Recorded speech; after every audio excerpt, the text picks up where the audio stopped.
Whatever happened to happily ever after? What I'm not going to do today is give you a bunch of my opinions. What I am going to do is lay out the math and science behind a successful retirement, that enjoying a happy retirement is within your grasp. Hey, Tom Hegna here with my 2017 economic commentary.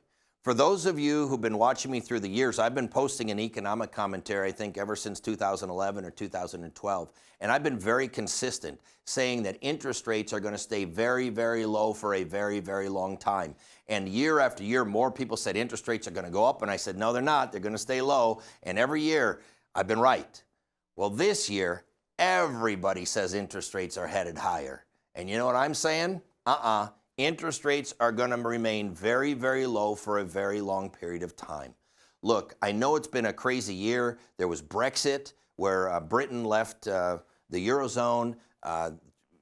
President-elect Trump won the presidency. And these were things people were not expecting, all right? President Trump can do a lot of things to help this country and help growth. I think cutting taxes is going to be very good. I think reducing regulation is going to be very good. You can tell already the animal spirits are coming back. And so I think there's going to be a lot of good things that happen in the next 6 months.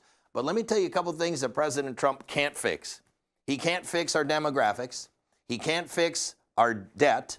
And he can't fix the deleveraging that has to happen at some point. And so the three main courses that I've talked about for the last few years of debt, deleveraging, and demographics, none of that's going away. So we have seen interest rates in the short term come up. But if you go back to 2012, they're still probably lower than what they were in 2012. So even though interest rates have come up a little, they've come up from a very, very, very low base.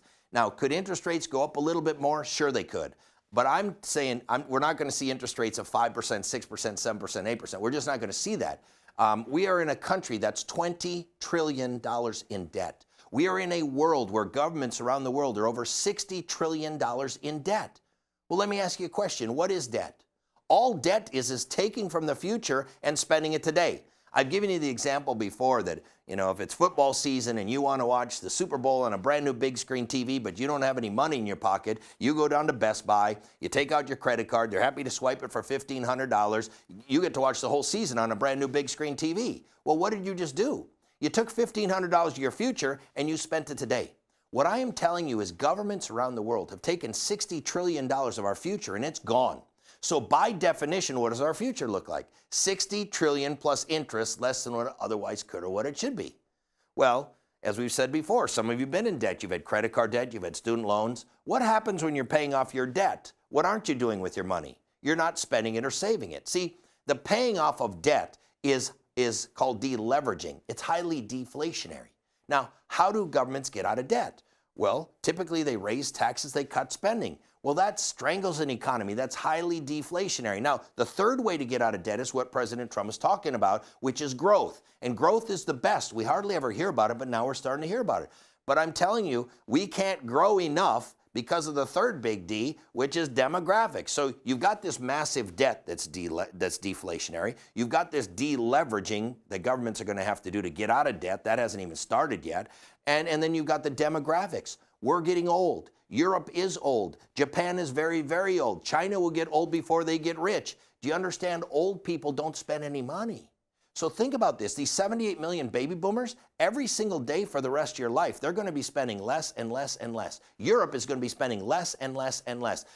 Japan is going to spend less and less and less. So you've got this massive debt, this deleveraging, this demographic that's going to cause deflationary, not inflationary pressures. Now, Trump says he can get growth up to 4 or 5%. Highly unlikely. I mean, I hope he does. I hope he does. We could grow out of some of these problems if we did. And if he does get growth up to 4 and 5%, we will likely see interest rates go up. I'm just highly skeptical that it can be all done, all right, because of the demographics of the world. So here's the deal. Right now, I think the U.S. is the cleanest shirt in the dirty laundry. So yes, we have problems, but we don't have as big of problems as Europe. We don't have as big of problems as Japan. We don't have as big of problems as China. So my prediction is this, that the market, when it crashes, I don't know when it will, but when the market crashes, I don't believe it will be U.S.-based reasoning. I think it's going to be something overseas. Italy has huge problems with the Italian banks. The Italian banks are literally zombies, and banks could fail. Greece is still in huge trouble. Other countries could choose to leave the euro. If a Spain or an Italy or a France or a Germany left the euro, that's game over. The euro will be done, and that could cause huge problems with many banks. So you need to know there's a big problem with European banks. There's also a big problem in China with their debt, and their growth rate has been slowing. They've been trying to do all kinds of games to make that do better or look better, and so I think China has a big problem. Japan is way worse than we are. So if you want to know what's going to happen to us, like our debt and our deficits, watch Greece, watch Japan. We'll know what's going to happen to us by what happens to them, because they're way worse than us. So what I would tell you is this. In the short term, it might be party on, you know, and everything's going to go good, and the Dow may go over 20,000, but I think it's not going to probably be sustained. And I don't believe interest rates are going to head much higher. They might head a little higher, but I think there's going to be some trouble somewhere in the world that sparks a big problem over here. You could see the market crash significantly, and at that time interest rates will drop significantly, and I think we're going to continue to have very low interest rates as far as my eyeballs can see.